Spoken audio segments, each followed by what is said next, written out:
Hello and welcome to the ISG Imagine Your Future podcast series. I'm Barry Matthews, I'm a partner at ISG, and I'm fascinated by technology. I've been working in technology consulting and leading technology consulting businesses for the past 20 years or so. In this podcast series, I discuss how technology is transforming business, and I get to interview some fascinating experts in technology. From leading CIO and CTOs to experts in emerging technologies or visionaries designing the future of work. I get to ask my guests the questions that interest me, and I ask them a little about themselves.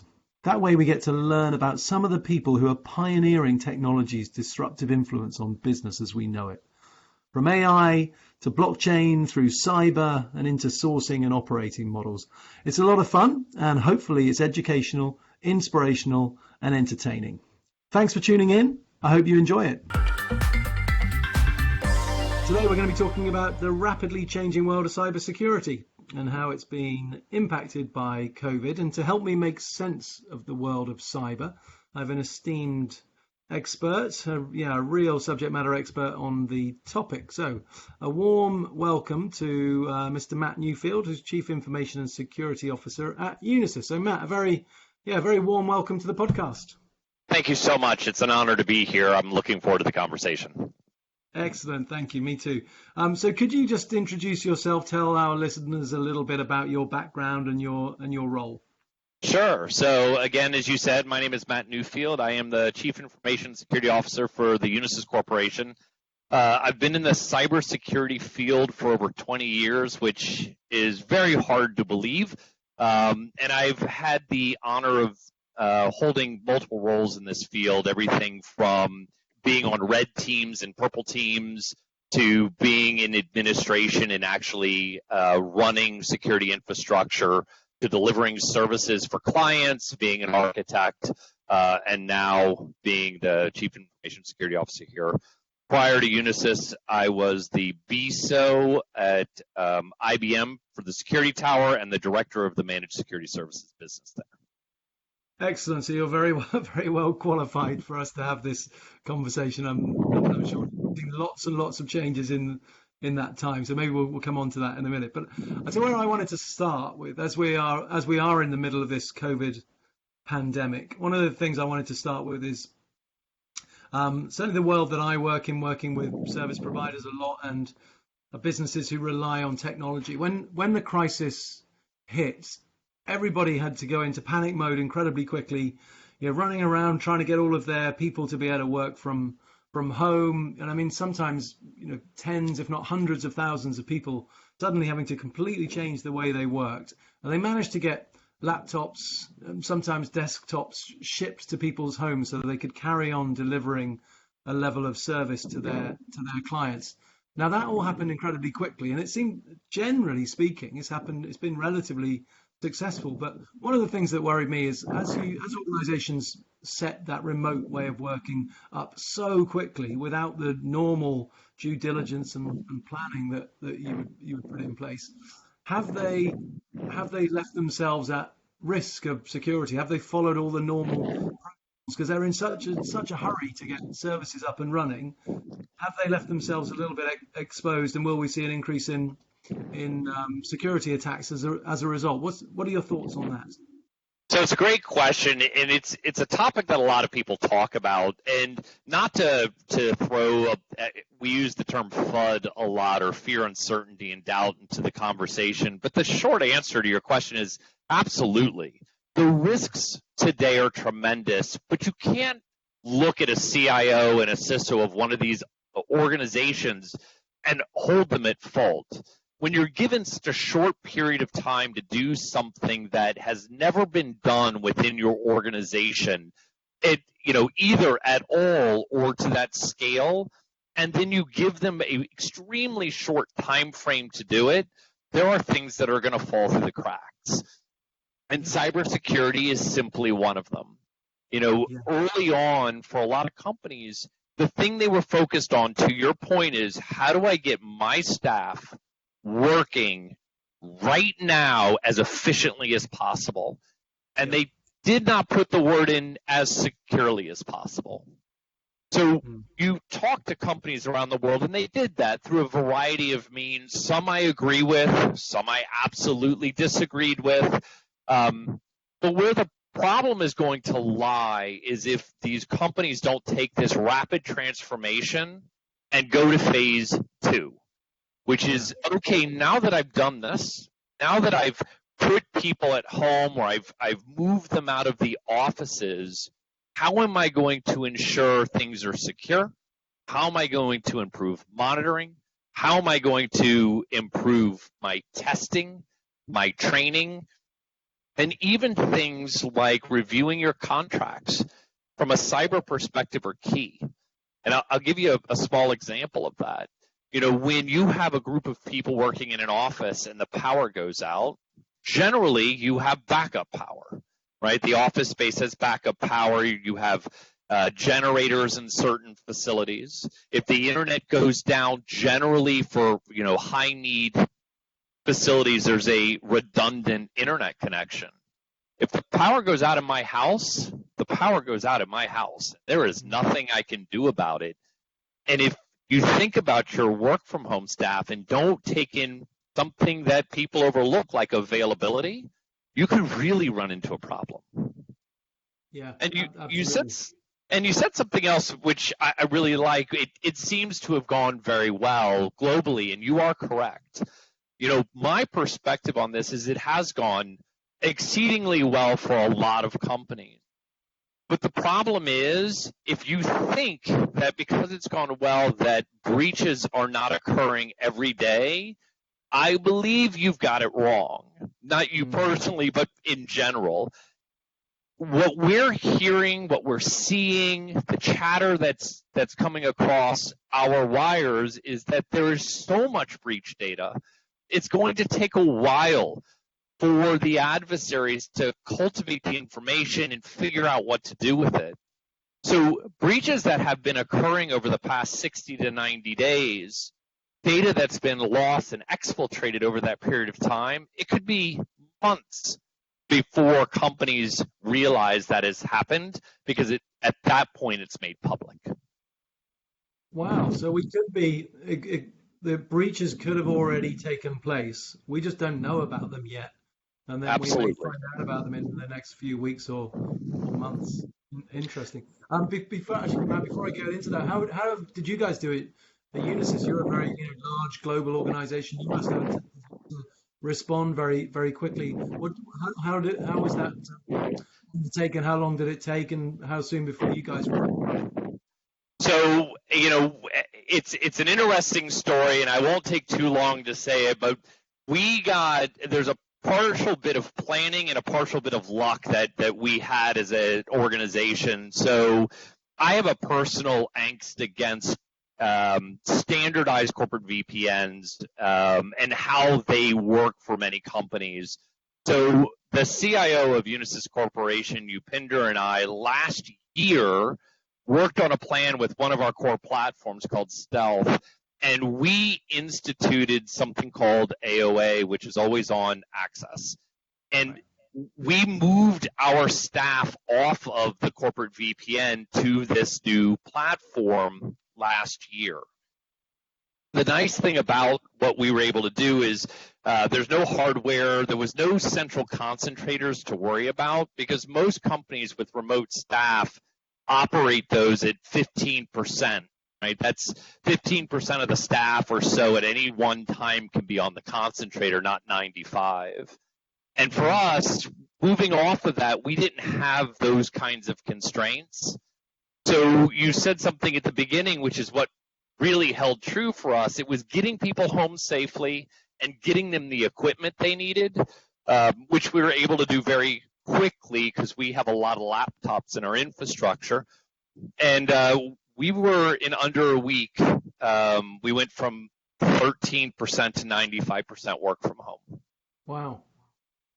Wow. So yes, it was Good. great. Yeah, like you say, maybe a bit of very very good timing, but you were very well prepared, obviously. So Yes. good to hear. Now, in terms of the impact of COVID and the level of attack or threats increasing. I'm sure there are some of that, as we said at the beginning, or as I was asking, will be as a result of organizations having to move incredibly quickly and so not being as prepared or risk averse as normal. But the other side of it, I'm sure, I hope I'm wrong, but I think I know I'm not, because it seems like a terrible indictment on human nature. But my assumption is that, cyber criminals will see times of crisis like this as a huge opportunity, and we'll see an increase in malicious attacks because they'll sort of target organizations they think are weakest at this time. Is that the case? Give me an idea of the type of things that you're seeing. Yeah, sort of. I think there's a bit of a misnomer when it comes to cyber attacks these days that a majority of cyber attacks are targeted. Company A, I know company A is going to be working from home, therefore I'm going to attack company A or their employees. And while that happens, that doesn't bring the greater return on investment for adversaries. So they're really looking at larger attacks. What's really happened, though, since COVID became this pandemic that the world has had to deal with, is the attack surface changed. Instead of adversaries having to go after corporate email addresses, corporate infrastructure, which generally has a higher level of security, firewalls, IDS, IDP, all of those kinds of controls, monitoring, etc., a lot of them have realized they can start going after home environments. They can start going after home IP space because there is a good likelihood that if they were to compromise a home network, that there will be a work system there that may not have the proper security controls that can be used to get into a corporation. Or even if you don't use it to get in the corporation, there is still that device sitting on an unsecured home network where they can exfiltrate data off that device. Yeah. And most people who have home networks, be they complex or not, don't follow the same guidelines they would for their work. I was talking to a large group of executives during a session we were running a few weeks ago, and I asked the executives, when's the last time they rebooted their internet router? And nobody raised their hand, right? And then I asked the next question, can anybody here tell me where their internet router actually is in their home? And most could not. Yeah. And that's scary to me. Yeah, absolutely. It is, isn't it? Yeah. I suppose it means, you need to think differently now you're working from home. You need to be much, much more aware.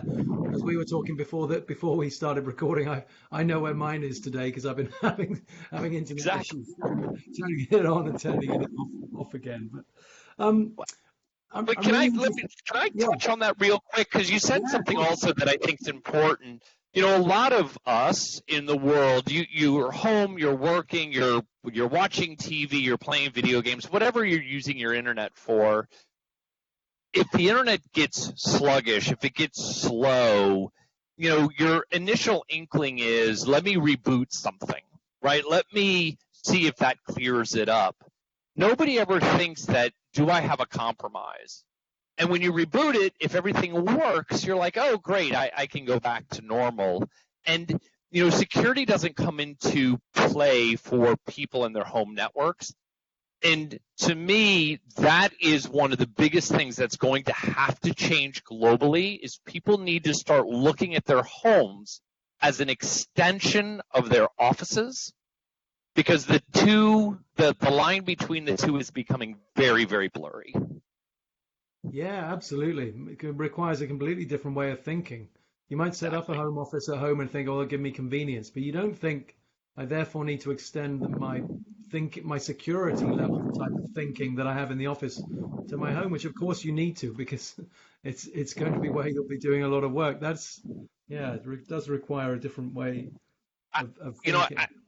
I was talking to some other executives, not at Unisys, but outside, because I've been giving a lot of these kinds of conversations, and I relate a story to them to see if it hit home. And it'd be curious, obviously, we can't judge an audience reaction to this, but for most people, the story would go as follows. You, at some point, decided you wanted high-speed internet in your house, and you called company A. It doesn't matter who your provider is. At some time frame, you let a stranger in your house with boxes of equipment.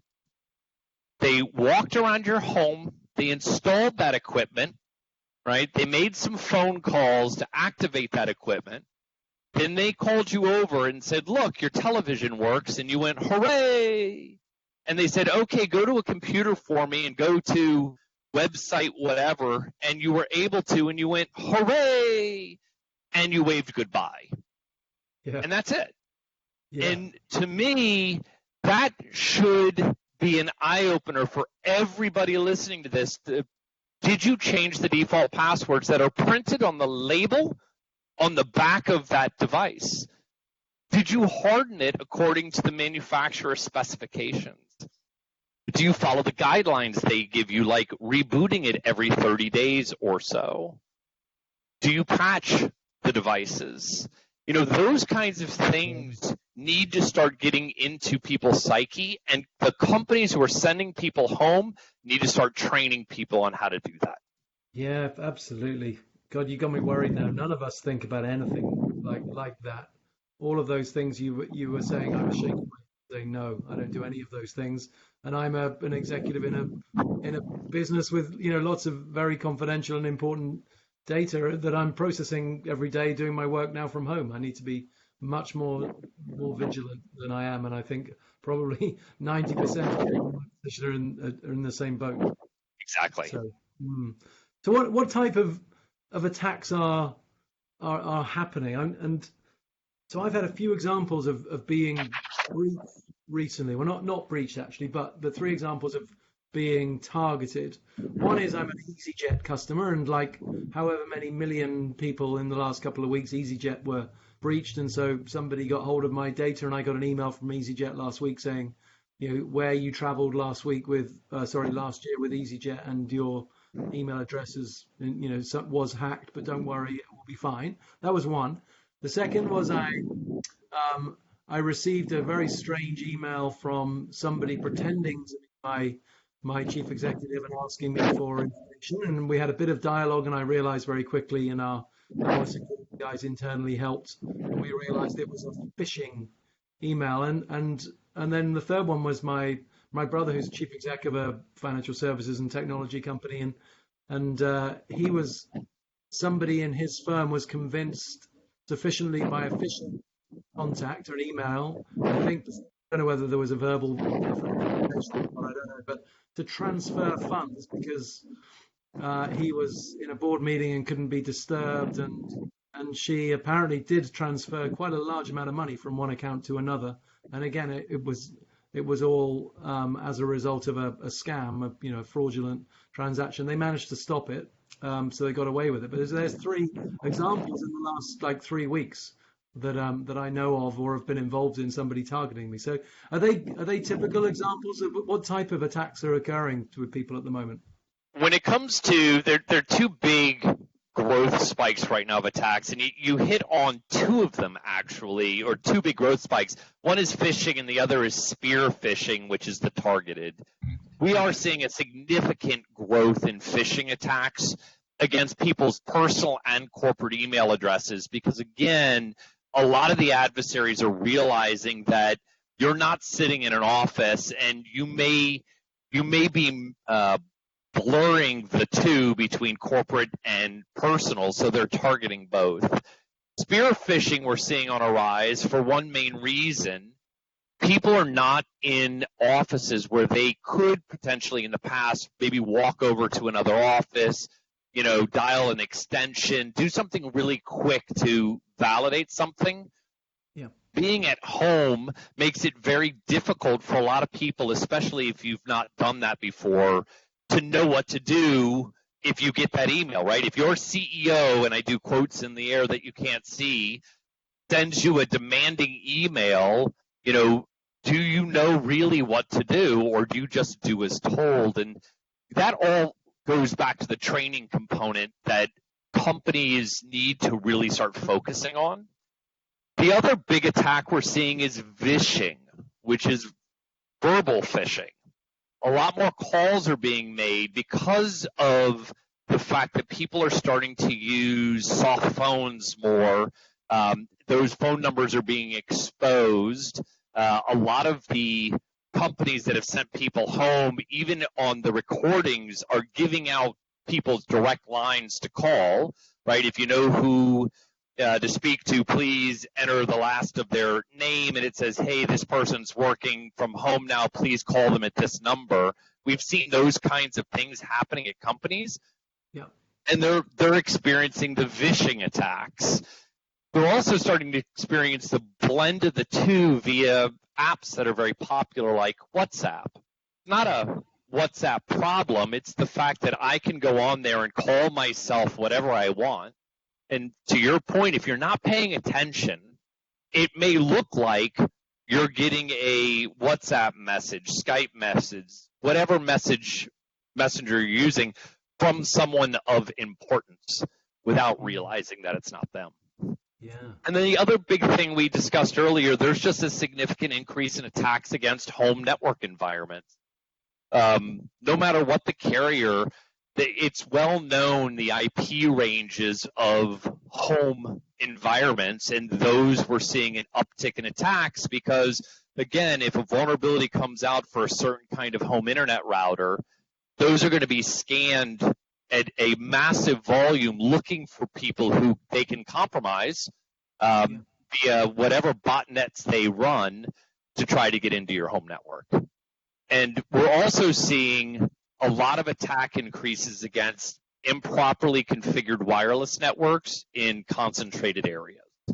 Right. Because again, everybody wants wireless throughout their whole home, but if you live, let's say, in an apartment complex or a condominium, it doesn't stop at your wall. If you get a strong signal from your couch, your neighbor gets the same strong signal from their couch. Yeah. So the implications on the plethora of devices as IoT and mobile, increases smart cities, smart everything. The implications are huge, right? Because just in the same way that my neighbor can see my Wi-Fi could impact something in my house, presumably criminals could impact entire supply chains, entire cities if they had the means to do so. Is that the sort of risks that we're going to be facing as we get more into this digital IoT world? Absolutely. And IoT takes on a very interesting complexity for companies and individuals. We as a species, in my opinion, like convenience, right? What's easy. And IoT has really taken off. The average home that you walk into has at least one home automation thing, from one of the smart speakers to door locks to thermostats to and you're getting those same IoT devices within corporations to monitor environments in these unmanned IoT infrastructures. The problem for a lot of companies is not only is that a massive growth in the number of devices you have to monitor, potentially manage, the operating systems, the applications of those IoT devices are not like normal server, laptop, desktops that we're used to dealing with. The coding on them is not the same, and security is not always taken into consideration. Monitoring capabilities are not taken into consideration for all of these devices. And couple the fact with 5G really starting to proliferate in the world, a lot of these devices could not even talk over your corporate network. They could be talking directly up to providers, which is a whole other problem if you don't start planning now. Wow. So who's typically behind these attacks, and what motivates them? So I can understand the risk, and which is huge, but I sort of wonder, is it sometimes state organized? Are there companies, sophisticated companies targeting other companies? Is it someone in their back bedroom somewhere trying to hack into a network? That's my first question: is who's doing this, and the second question is why? Is it always money motivated? Are they blackmailing or holding companies to ransom? Are they getting data and then selling it on a black market? What's their motivation? It's always hard to answer this question because it really does depend. To answer your first question, the answer is yes. We see nation states. Obviously, that's a big part of the attack surface that you're seeing around the world. So big that a lot of cyber insurers put active war riders in their policies to say, if your breach occurred via an act of war, we're not going to cover it, because if a nation state breaches you, that could be considered an act of war. Yeah. So that's one. Then you're right. There are people who are playing. They see a vulnerability. They see a thing. It could be a game for them to see how far they can get into an environment. Yep. You can blur the lines to ethical hacking, right, where people are out there looking for vulnerabilities, and when they find them, they do call those companies looking for bounties and fees, which sometimes can be very blurry and draw walk the very fine line of, is what you're doing ethical?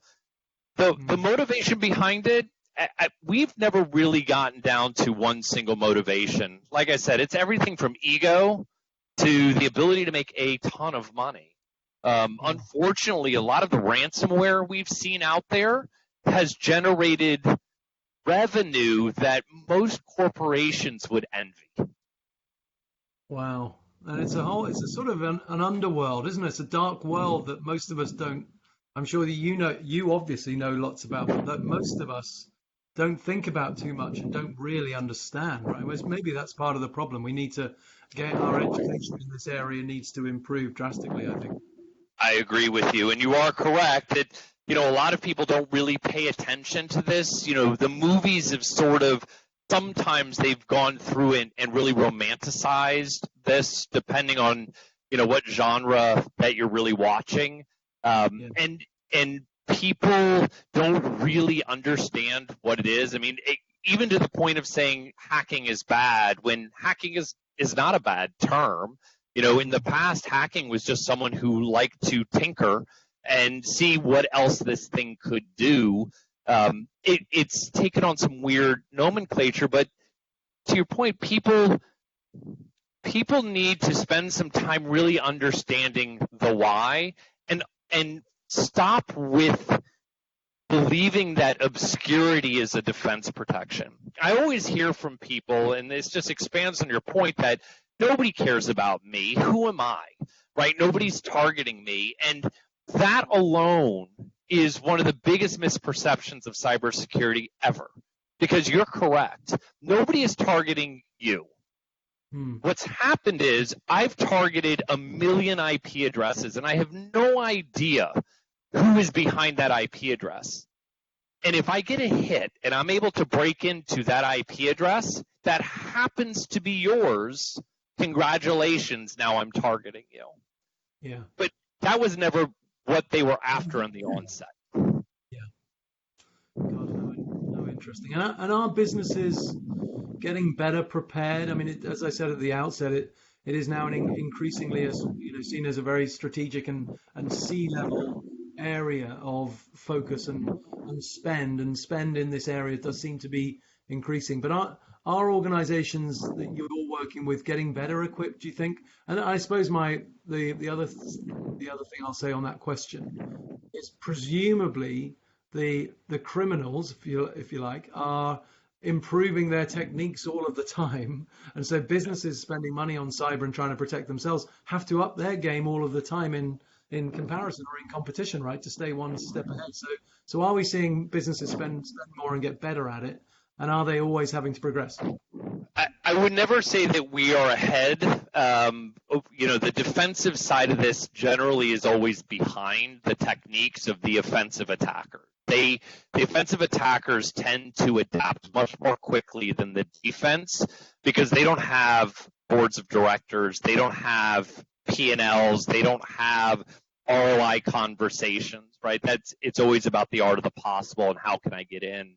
So to the other question you're asking, are companies' eyes opening? Yes, we are absolutely seeing a significant growth in people in companies, as well as the legislation that they may be held to, um, starting to open people's eyes up to the risks that they are dealing with. And what they need to start doing to address those risks, address those gaps. And, even to the point, I've talked to a lot of companies who are putting a specific cybersecurity person on their board of directors to make sure that they have somebody that understands this conversation and that can answer and ask the appropriate questions and understand the responses. Yeah.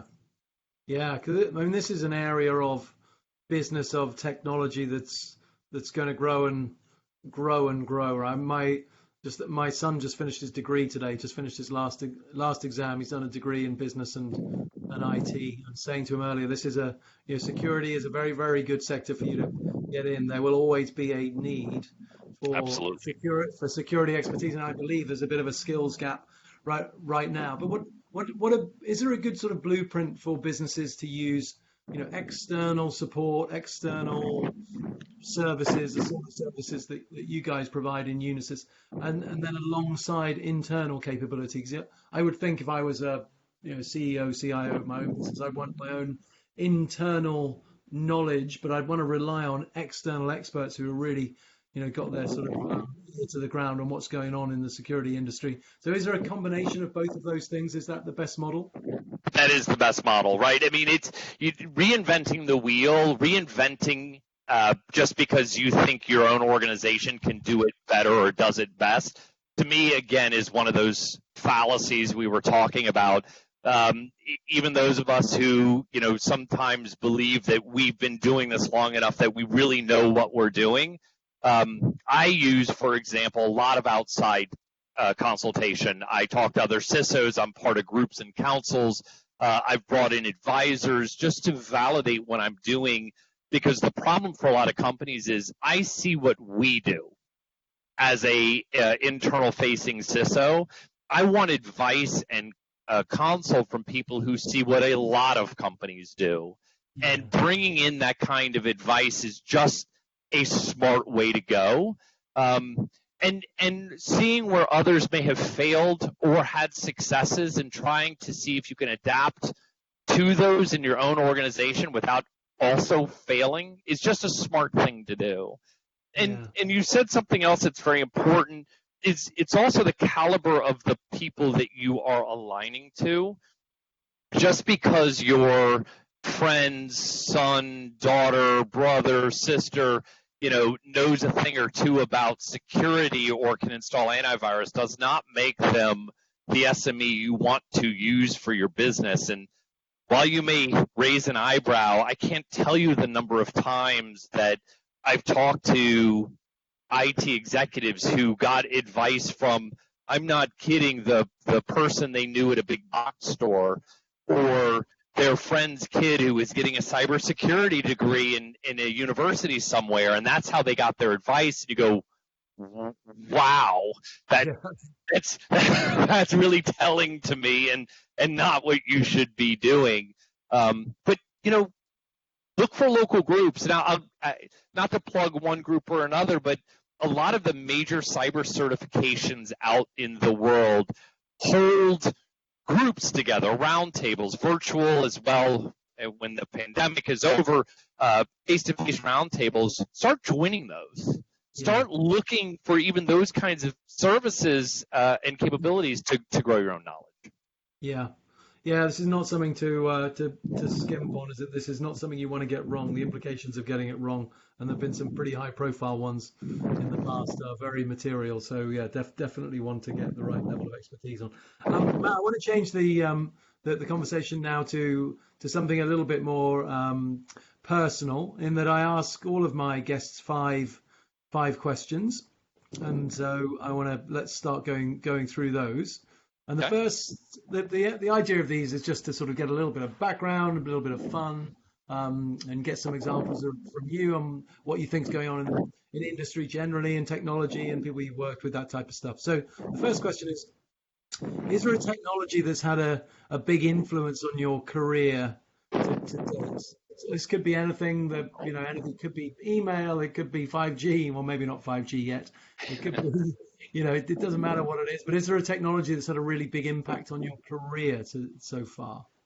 So it was early on in my career, but it's a really good question, and to me it was IDS and the onset of IDS technology. Some of the earlier capabilities, like Snort, for example, really influenced what I have become and how I grew my career in those areas that I focused on. I thought the technology that was being created, the code that was being written to be able to really see and dissect what was happening as machines talked, Yeah. and putting that into a form that humans could understand was so amazing. And so, Space Odyssey 2001, to me at the time, it really drove my curiosity. So I would say IDS, or intrusion detection software or Yeah. system. And when did you first come across that, do you think? How long ago was that? A little over about 20 years ago. Oh, I can always tell a story where back in the day when pagers were the way you got notified, I didn't realize when we installed one at a company I worked for what verbose mode was. So we turned on verbose mode alerting and had it sent to our pagers, and watched our pagers dance across a table and thought it was cute until we took our provider's pager service down because we DOSed it without realizing that's what we were doing. So no, good, great. Well, thank you. Second question: which technology, or is there a technology, let me say, that in your experience has promised a lot that you're really excited about, and then has delivered very little, has sort of been a damp squib, if you like? yeah, actually for me it would be the evolution of that. The thing that came next from IDS was IDP, and it was really the concept of letting systems do the thinking for you. And when it was first introduced, it was such a cool concept because, wow, I don't have to deal with this thing, right? These alerts, the system is going to fix it for me. And even though that was introduced so long ago, it really never took hold. And I think a lot of that has to do with complexity and false positive. Okay. I was going to ask you, yeah, why it didn't, but that sounds like why. Okay, interesting. Okay, change tax slightly. Is there? And I ask this question because I'm a gadget freak. I like to buy the latest technology gadget. Now, generally, they don't add a lot of value to my life. Occasionally, they do. But is there a gadget that you gain most pleasure or benefit from using on a daily basis? So, this is probably cheesy or stupid, but the one that I loved the most when it came out, and the one that still just delights me today, are Bluetooth earbuds. I use them for work. I use them for music. I use them when I travel. And I'm always amazed how small these things are getting. Yeah. And how amazing they sound from, the days of very large over the ear, Yep. ear sweat devices that they used to be with, a short wire connecting. Yeah, I mean the new Apple ones are just incredible. I think the way when you put them in noise cancelling mode and they suddenly go sort of when you're in it's as good as the Bose over ear ones that I had a few years ago. I just think they're amazing. I agree with you. In fact, I bought some for my daughter for her 19th birthday the other day, and she said to me they're life changing, Dad. Yeah. So, yeah, and maybe they are, but no, I agree. Who knows where as technology progresses and becomes smaller and becomes more sophisticated, what the next level is going to be like in a few years' time. You and I were joking before we started recording this that you never know, the next generation could be one that are implanted. Exactly, yeah.